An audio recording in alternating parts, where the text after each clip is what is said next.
Before we begin with this episode of the Guardian Chronicles, let's begin with the important stuff.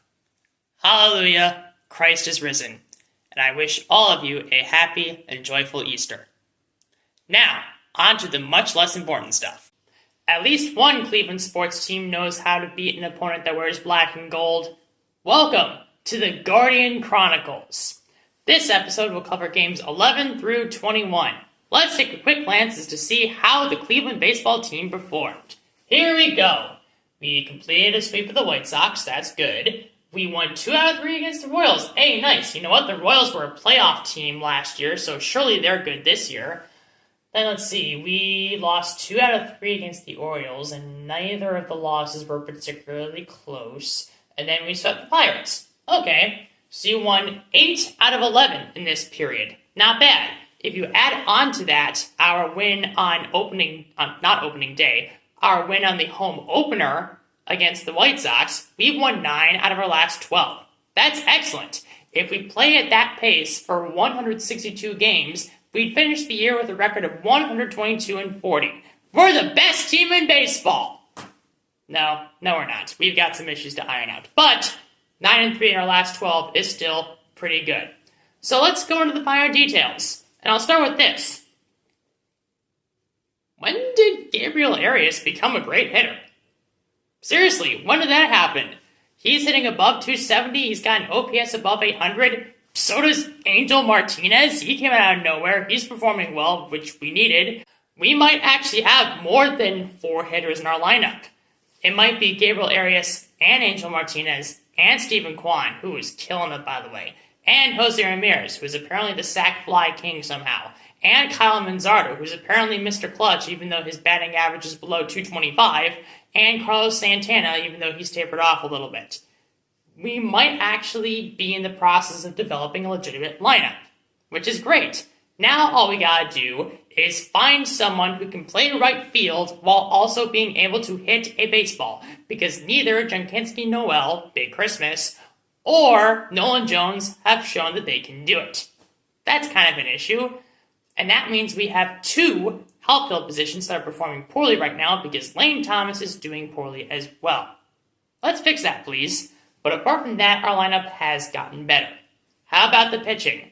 On this side, I'm actually even happier because we finally have a pitcher with an ERA not only below 4, but below 3, and in fact, close to 2. Thank you, Logan. Mr. Logan Allen. We, as Cleveland baseball fans, have been waiting for Logan Allen to have his breakout year. We've been expecting ace pitcher-level performances on an annual basis from him for a while. We haven't really gotten it, but through the beginning of this season, through 21 games, ERA below 2.5, he might be at that level now. I'm optimistic, and I'm sure you guys are as well. We might have something here. And it's a good thing we're getting it, because ever since Shane Bieber went down with an injury last year that required Tommy John surgery, we haven't had an ace pitcher, at least as our starter. Logan Allen might be filling in that role. So keep it up, buddy. Let's see, apart from Logan Allen, we have Tanner Bybee, who's not doing well, Luis Ortiz, who's not doing well, Gavin Williams is doing but needs to do better, and Ben Lively, who's alright. His ERA is below 4, but that means we have 1.5 good starters. That's not good enough. Let's fix that, please. And now the bullpen. We've got 5 bullpen guys who have an ERA individually of 2.5 or less. That's very good. How about Emmanuel Clase? Nope. His ERA is above 7. Ignore the fact that if you look at his stat sheet, it would say that he has 3 wins and 0 losses. Ignore that. He got those 3 wins because of 3 blown saves. It's not his job to be the winning pitcher. It's his job to close out games, and he's not doing it.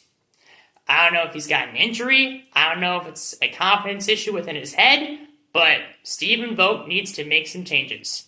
Make him the middle reliever, put him down to the minors, put him on the injured list or something. I don't care. Something needs to change here because right now it's not working. Just make Cade Smith the closer in the meantime, because Cade Smith's doing well.